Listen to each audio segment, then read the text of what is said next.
conseguindo ver minha tela aí? Sim. Beleza. Aqui.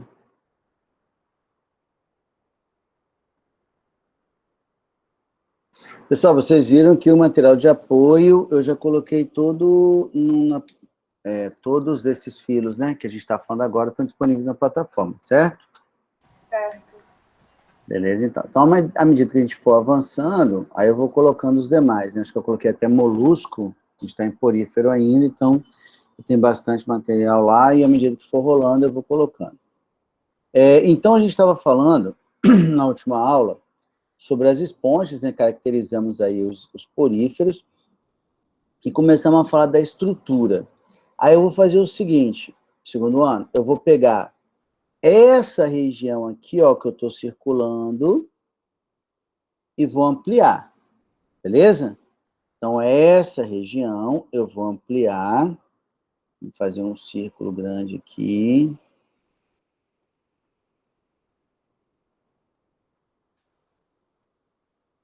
Ficou bem um círculo, mas dá para entender. Beleza? E aí eu vou ampliar essa parte aqui, esse círculo que eu fiz para a gente olhar essa parede da esponja. Opa! A gente vê essa parede da esponja, como que ela está organizada, ok?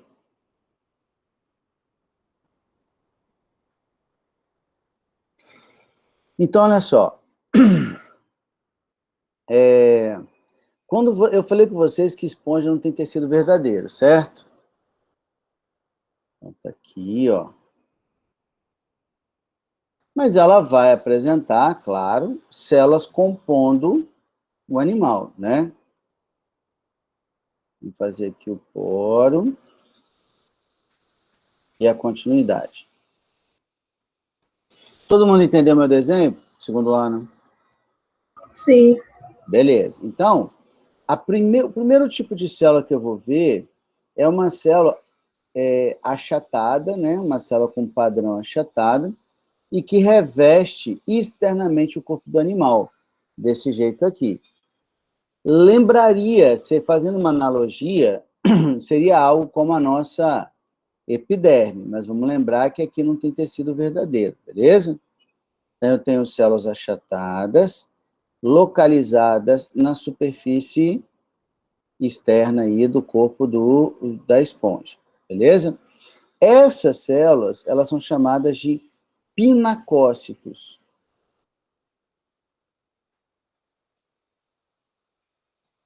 Pinacócitos e tem um papel de revestimento mesmo.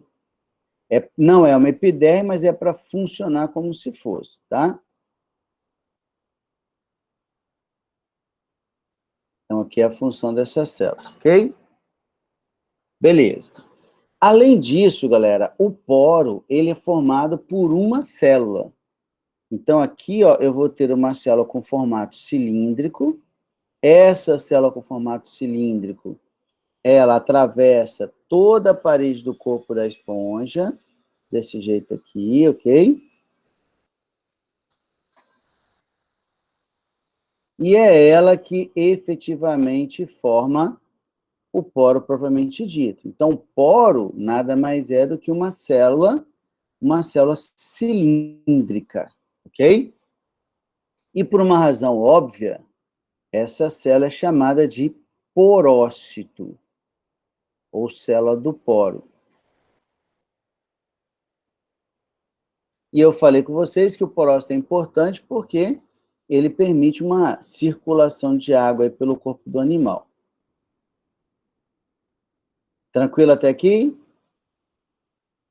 Sim. Beleza. Revestindo internamente o átrio, eu vou encontrar um outro padrão de célula.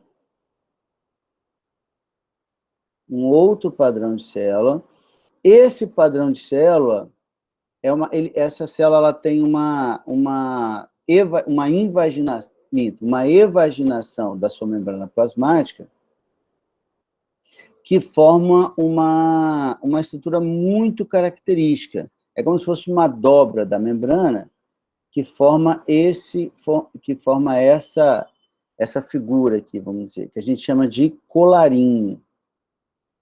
Ok? Então, a membrana dessas células em azul, elas apresentam um colarinho, beleza?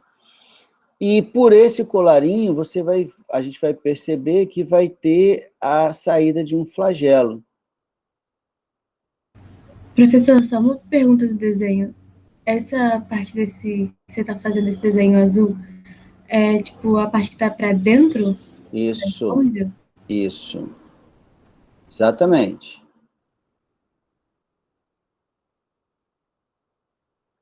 Assim, ó. E essa célula é uma célula flagelada, e o flagelo parte justamente desse colarinho, né, que é o nome que a gente dá.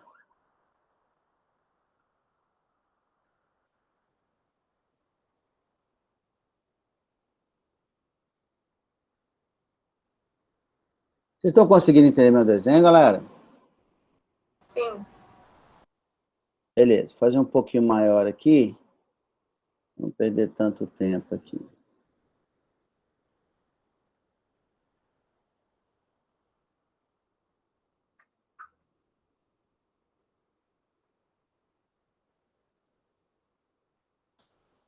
Assim, então aqui...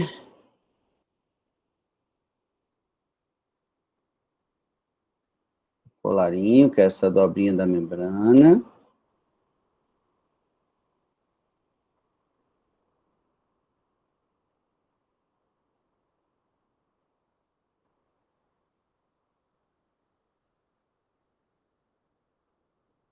E aí, de cada colarinho desse, sai um flagelo.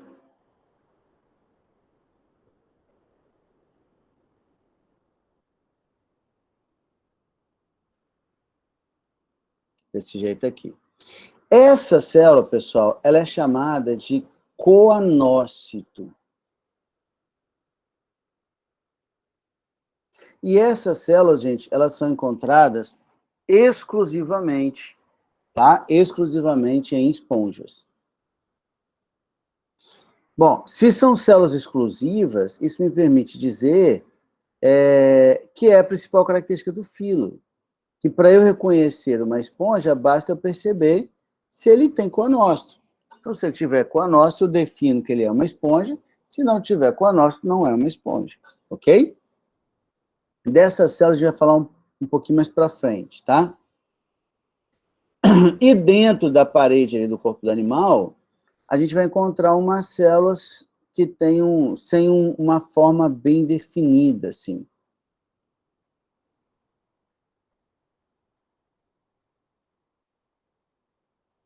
Sem um formato bem definido. E essas células formam várias projeções que são os pseudópodes. Qual foi o tipo de organismo que a gente estudou já na vida aí que formava pseudópode, gente? Alguém lembra? Que tinha um formato parecido com esse aí, sem ser uma forma definida? Ninguém lembra? Ninguém nunca estudou ameba aqui, não? Vocês estão me ouvindo? Sim. Beleza. Então, olha só, essas células, pseudópodes, que são essas projeções assim, que a membrana faz, elas são típicas de um organismo celular chamado de ameba, né? Então, por conta dessa similaridade, a gente chama a célula de amebócito. E essas células, pessoal, elas são células totipotentes.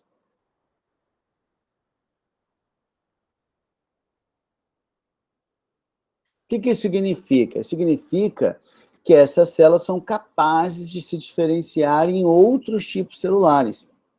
Então, quem dá origem às células na esponja são os amebócitos. São eles que diferenciam em pinacócito, em coanócito, em porócito, dependendo da necessidade do animal, beleza? Então, ser totipotente significa dizer que são capazes de se diferenciar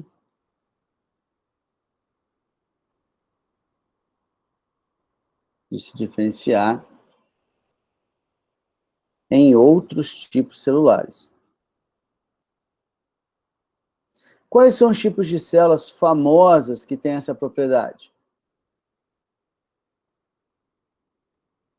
Que vira e mexe, a gente escuta falar na mídia e tal. Célula-tronco. As células-tronco. Isso, as células-tronco, exatamente isso. A ideia é a mesma ideia das células-tronco, tá? Então, se a célula precisar de mais coanócito, a amebócito vai virar. Precisar de um óvulo, a amebócito vai virar. Mais pinacócito, a amebócito vai virar. Beleza? Além disso, galera, a gente vai encontrar... Deixa eu mudar a cor aqui. Umas estruturas de natureza mineral, ok? De natureza mineral, espalhadas pela parede do corpo da esponja. Essas estruturas minerais, elas têm uma função esquelética, a maioria não é obrigado a ter, mas a maioria das esponjas tem, e eles são meio que pequenos espinhos. Como eles são pequenos espinhos, a gente o chama do diminutivo de espinho, que é espícula. Então, aqui, ó, nós vamos encontrar essas estruturas, chamadas de espículas. Essas espículas são minerais, normalmente calcárias ou silicosas. Então, calcárias ou feitas de sílica. E elas têm uma função estrutural, tá? Dá rigidez aí para o corpo da esponja. E, além disso, eu ainda vou encontrar uma rede proteica que mantém isso tudo amarrado. Que mantém cada elemento desse amarrado um no outro assim. Essa proteína, ela é chamada de espongina, e ela também tem um papel estrutural no corpo da esponja, tá? Manter tudo amarradinho, uma coisa presa na outra assim. Ok? Então, do ponto de vista estrutural, o que a gente vai encontrar na esponja? As espículas e essa rede de espongina, que tem esse papel estrutural aí. Pronto. Então, aqui, vamos botar uma setinha aqui também.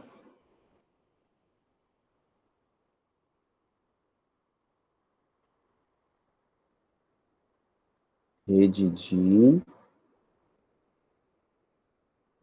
espongina. Beleza? Professor, Ei, então essa rede de espongina e as espículas, elas fazem parte da parede? isso. E aí Isso, o resto, o coanócito, o tudo, amebócito, é tudo. dentro? Ou é na Mas parede também? a parede é tudo, né? Ah, Ó, tá. quer Porque ver? dentro tem tipo um buraco, né? Uma cavidade. Entre aspas aí. É que faltou Ah, falar tá. uma coisa aí. Então, olha só. Vou explicar aqui para você melhor. Ó, essas duas estruturas, as espículas e a espongina, vão ter uma função estrutural, uma função esquelética. Tá? Beleza. Só para a gente entender melhor esse desenho, galera, eu estou pegando isso aqui tudo, ó. Ó, o meu desenho é esse pedaço ampliado aqui, ó. Vocês estão vendo que eu estou reforçando aqui o pretinho?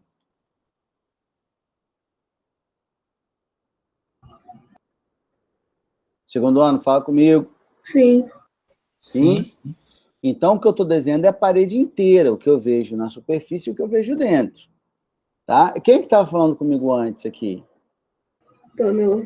Pamela. E aí, Pamela, olha só. Esse buraco que você está falando, ele é preenchido. Ele não é exatamente um buraco. tá? Ele é preenchido, ó, eu estou apontando para a parte branca, beleza?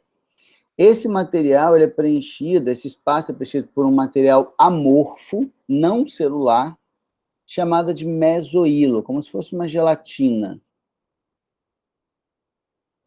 É chamado de mesoílo.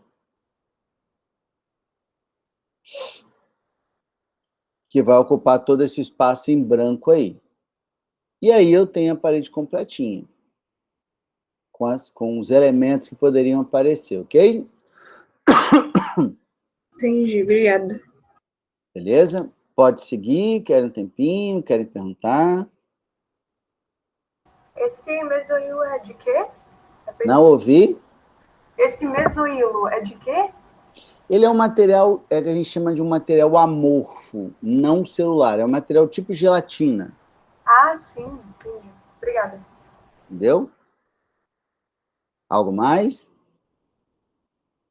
Então, vocês perceberam que a parede da esponja, né, que o corpo da esponja é relativamente simples, né? 4 célulazinhas e tal, um negócio mais simplesinho.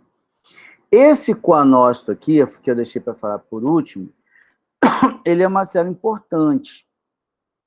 É uma célula importante porque, através de seu batimento flagelar, ele cria um fluxo de água que é essencial na sobrevivência da esponja. Tá? Através do batimento de seus flagelos, ele cria um fluxo de água aí. Além disso, é ele que captura alimentos e é ele que captura gametas também, quando a esponja vai se reproduzir, né?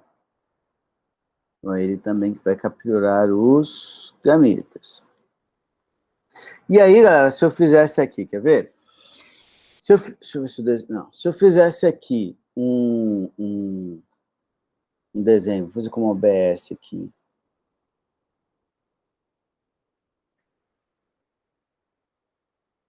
Aqui, aqui tá de boa, galera? Tá muito rápido? Como é que é?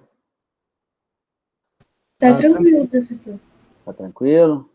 Beleza. Então, vou fazer aqui uma esponja qualquer,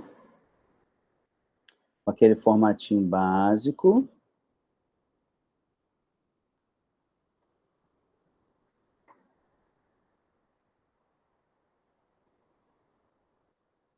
Né? Fazer os poros aqui.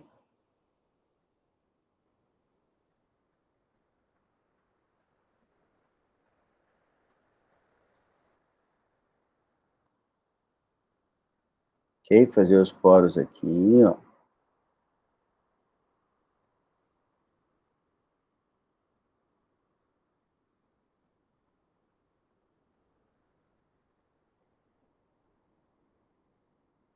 Tá aí. E aí eu falei que, não vou fazer em tudo aqui, tá? Mas eu falei que os coanócitos vão ficar aqui, ó, revestindo internamente a parede da esponja. E aí, galera, eu falei com vocês que esses animais estão dentro da água, certo? Então tem água ao redor dele todo, inclusive dentro dele. Então, quando você tem um batimento flagelar, esse batimento flagelar obriga a água a sair pelo ósculo, né, que é essa abertura apical aí. E se a água sai pelo ósculo, ela é obrigada a entrar pelos poros. Concordam? Galera, de vez em quando, fala comigo, porque a conexão pode cair. Às vezes eu estou falando sozinho aqui. Tudo bem. Beleza, então a água é obrigado, quando o coanócito bate para o flagelo e joga água para fora via ósculo, a água é obrigada a entrar pelo poro. E esse fluxo de água, pessoal, ele é essencial para o animal. É essencial por quê? Porque é por meio desse fluxo que ele faz trocas gasosas, que ele captura alimento, que ele captura gametas para se reproduzir, que ele elimina suas excretas. Então, esse fluxo de água ele é essencial na sobrevivência da esponja, beleza? Então, ó, trocas gasosas, eliminação de excretas,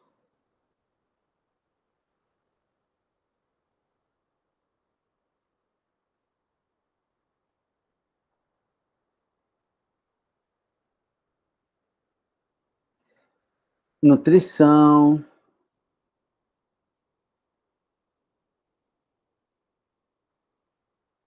reprodução.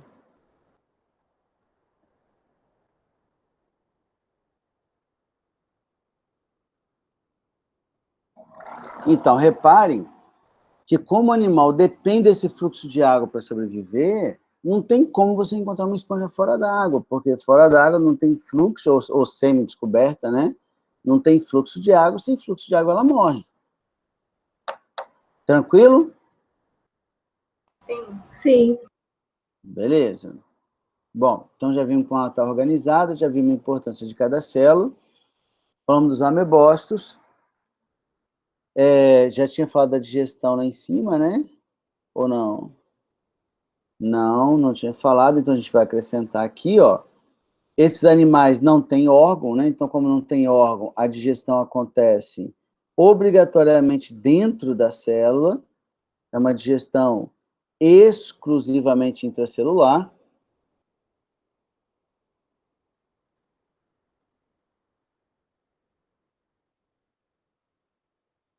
O que não é um padrão animal, tá? Não é típico de animais, tá? Uma digestão intracelular exclusiva. Ou melhor, vai mudar o sentido aqui.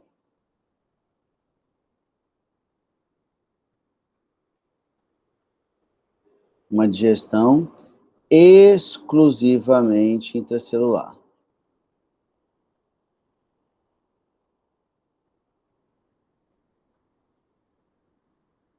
Intracelular, ok? Que é um padrão aí atípico para quem é um animal, certo? Certo. Em relação à reprodução,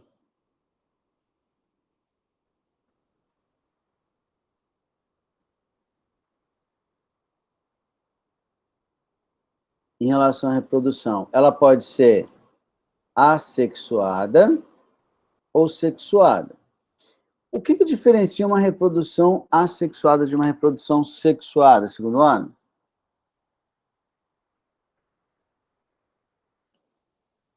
Fala para mim. Assexuada não... Ah, pode Hã? falar, Sofia.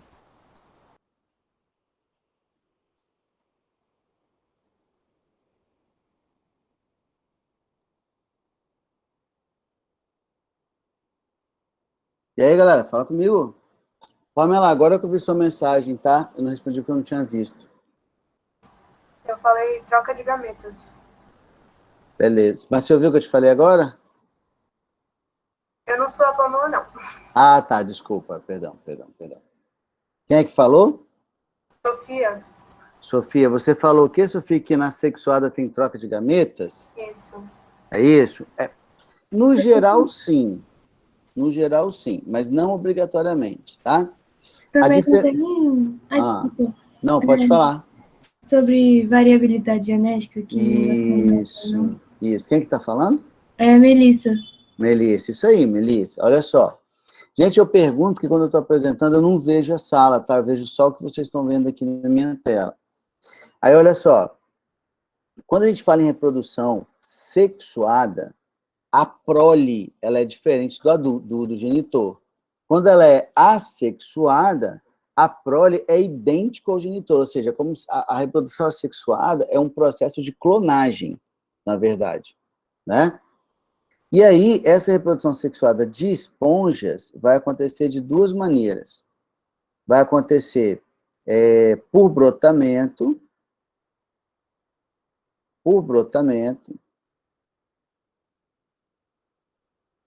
e o nome é meio autoexplicativo, né?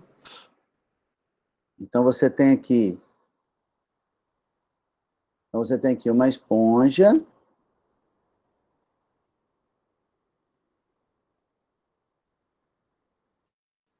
aí ela vai produzir um broto lateral,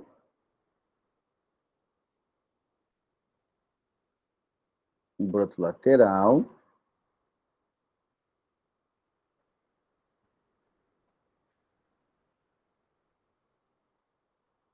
Sendo que esse broto lateral pode permanecer ligado à esponja mãe ou não, né? Então, aqui a gente tem duas possibilidades.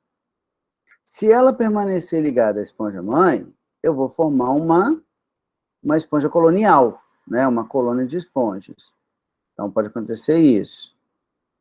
Então, aqui está a esponja original.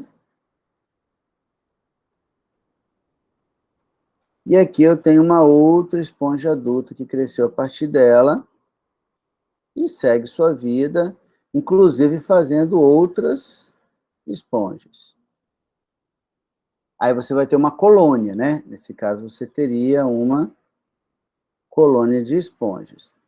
Ou, se a esponja tiver vida individualizada, sem ser colonial, então esse broto se separa e tem vida independente. Continua crescendo como se nada tivesse acontecido. Desse jeito aqui. Alguma dúvida em relação ao processo de brotamento? Não, não. Suave, né? Sim. Beleza. Isso é hora, Alice?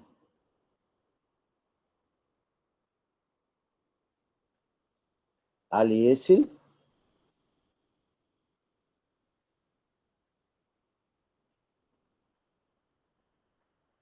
Tá me ouvindo, Alice?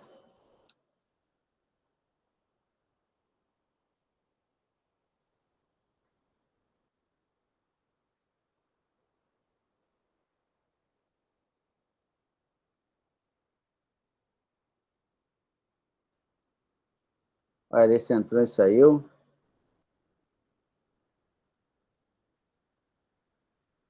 E eu tenho também, galera, um fenômeno chamado de fragmentação. Enes, Oi, é Alice, você me chamou? chamei. Ah, tá, eu tô aqui, eu saí sem querer. Aham, eu perguntei se isso era a hora de chegar. Eu não vi que tinha começado a aula. Ah, entendi. Foi mal. Eu te corrigi outros carnavais, hein, guri? Não é pra me enrolar, não, hein?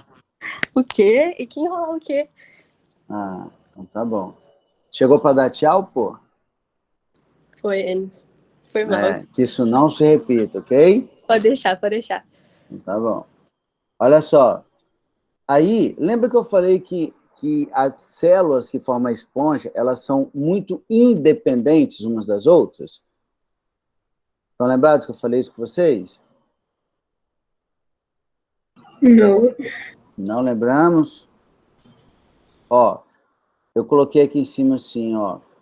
O grau de interdependência celular é muito baixo. Ou seja, uma célula não depende muito da outra. Então, na prática, se eu pulverizar uma esponja, as células continuam vivas. E, inclusive, com potencial de se reorganizar, tá? Então, tipo assim, ó, como é que seria a fragmentação? Você tem a esponja, ela começa a sofrer um processo de desorganização em uma parte da sua parede, tipo assim, ó.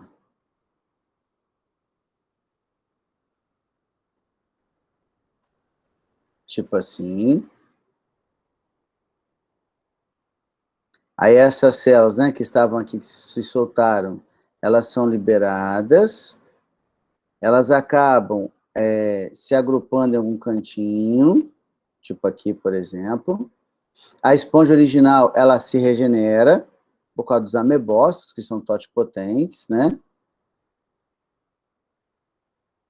Então, essas células regeneram, a esponja volta a assumir o seu padrãozinho lá, e aquele amontoado de célula que tinha caído no chão, ali no substrato, ele se reorganiza e forma uma nova esponja.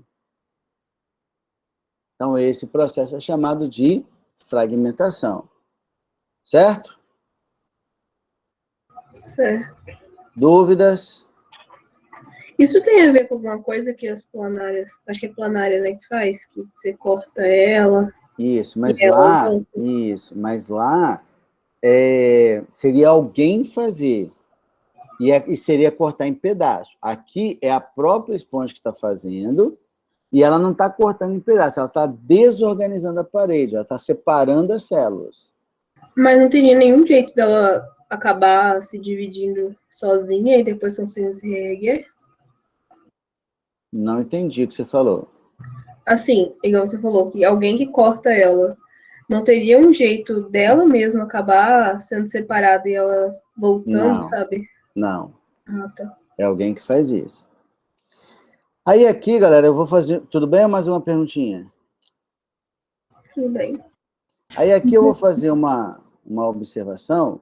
Alguém falou comigo aí? Não, falei que tava tudo bem, sim. Ótimo. De um fenômeno chamado de gemulação, tá? Que alguns autores colocam como reprodução, mas aí a gente vai aqui discutir, né? Vocês vão me dizer se é um mecanismo reprodutivo ou não, tá? Então, primeira coisa, o processo de emulação, ele é um processo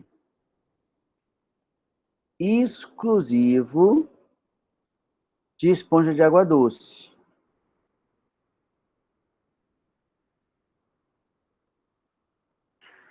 De esponjas dulcícolas. Dulcícola quer dizer de água doce, ok? Beleza. E aí, galera, é importante lembrar que um ambiente de lago, de rio e tal, ele é muito mais suscetível a variações climáticas sazonais do que o ambiente marinho, concordam? Ou não entenderam o que eu falei? Viajei um pouquinho. Tipo assim, quando você pensa no mar, no oceano, o volume de água é muito grande. E se o volume de água é muito grande, você espera encontrar grandes variações de temperatura, luminosidade. O que você acha? Você acha que o ambiente marinho é um ambiente estável ou instável? Estável. Estável, né? Estável. Então, se ele é estável, a temperatura vai ficar variando? Não, Você tá travando o que eu estou falando para vocês? tá não. Pra mim não tá não. Tá não? Tá, pra mim também não. Entendi. Então, imagina só, só que o rio, o volume de água é muito pequeno. Então, por exemplo, entrou um período de seca, o volume de água tende a baixar, a temperatura tende a aumentar, porque é menos água e por aí vai, né?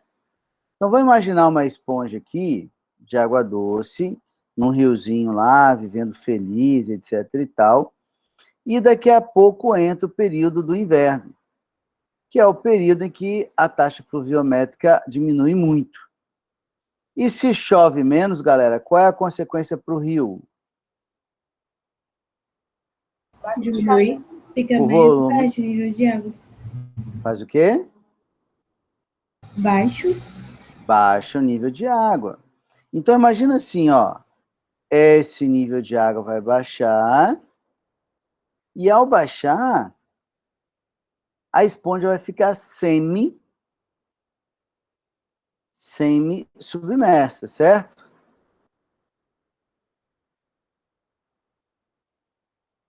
Por exemplo, assim, só para ilustrar. Aí, galera, o que aconteceria com uma esponja numa situação como essa que eu acabei de descrever? Morreria?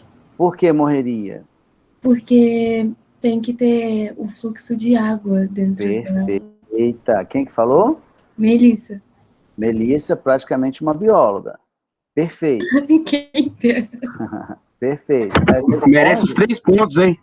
Não, mais uma dessa, Melissa, nem prova você faz, beleza? Ó, então, essa esponja morre. Imagina o seguinte, se tivesse 500 esponjas, no primeiro inverno que o volume de água caísse, todas as 500 esponjas morreriam. E aí, no ano seguinte, não haveria mais esponja naquele rio, naquele lago, concordam? Concordam? Sim. Sim.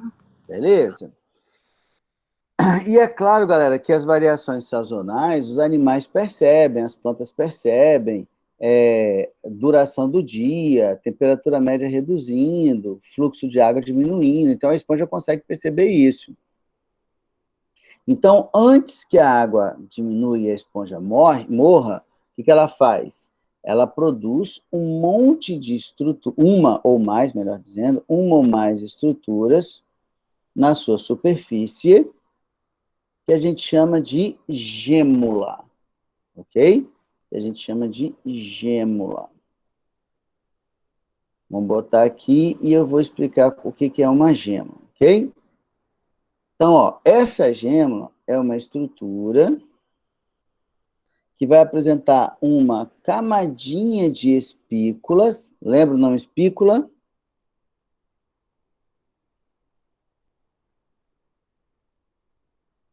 É uma pergunta, segundo ano. Sim. Vamos falar, vamos perguntar. Então, ó, eu vou ter aqui uma camada de espículas, mais externamente localizada. Vou fazer aqui assim e tal. Lembrando, qual é a natureza química das espículas? Mineral. Mineral, isso aí. Então, eu vou encontrar uma camadinha de espículas que vão ficar protegendo uma massa celular. Essa massa celular, galera, as células são chamadas de arqueócitos, aqui na gêmula. Mas, na verdade, um arqueócito é um amebócito. Beleza? Na verdade, um arqueócito é um amebócito, tá? Eu vou botar aqui o nome.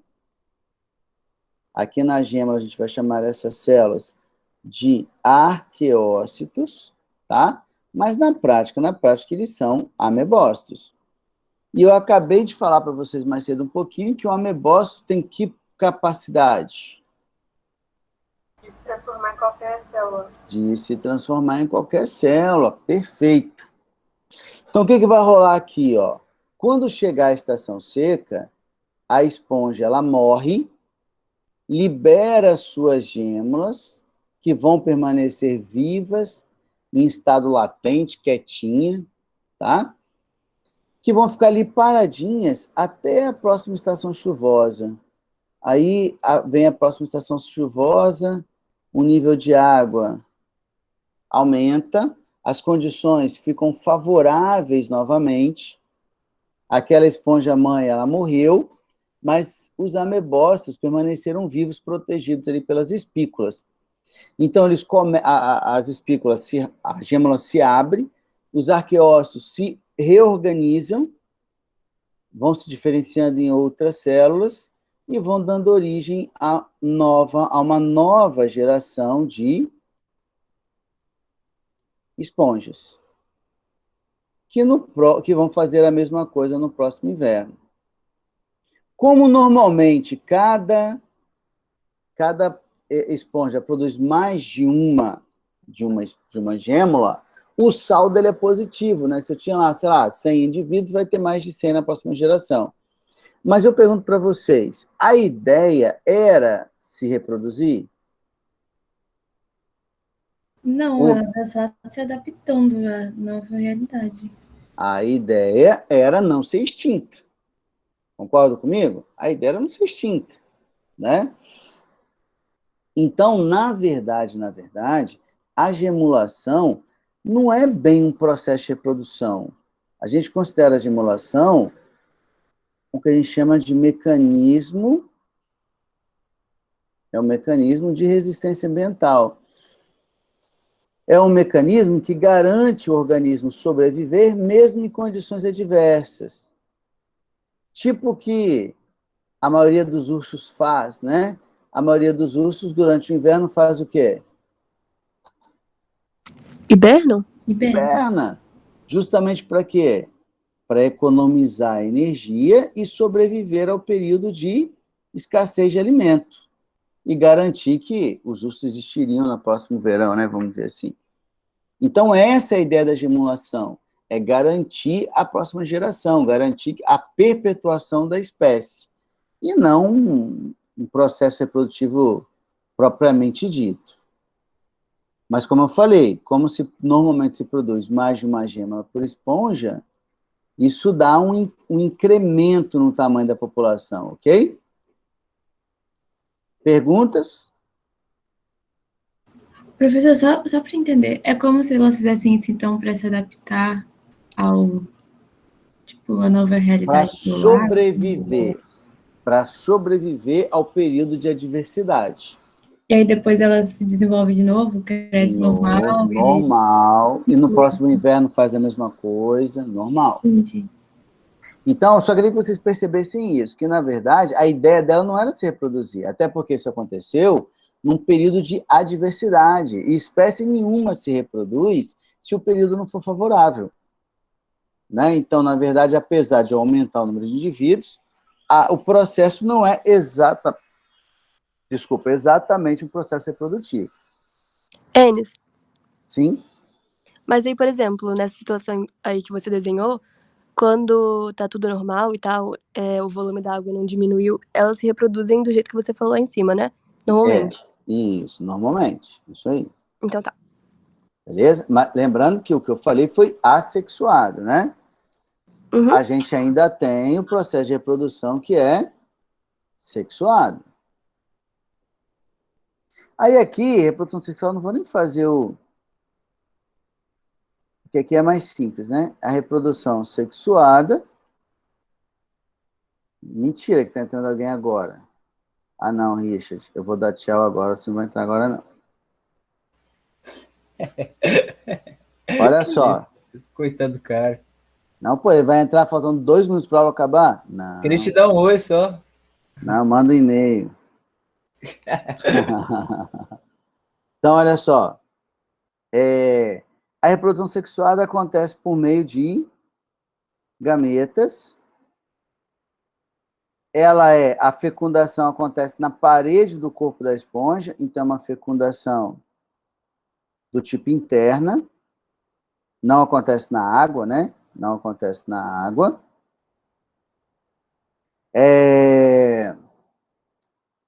Tem um estágio larval. Então, a gente fala que o desenvolvimento ele é indireto. Quando o desenvolvimento é indireto, significa dizer que eu tenho uma larva, ok? Eu cheguei a explicar para vocês o que era uma larva, certo? Acho que não, professor. Acho que não. Eu não lembro também, não.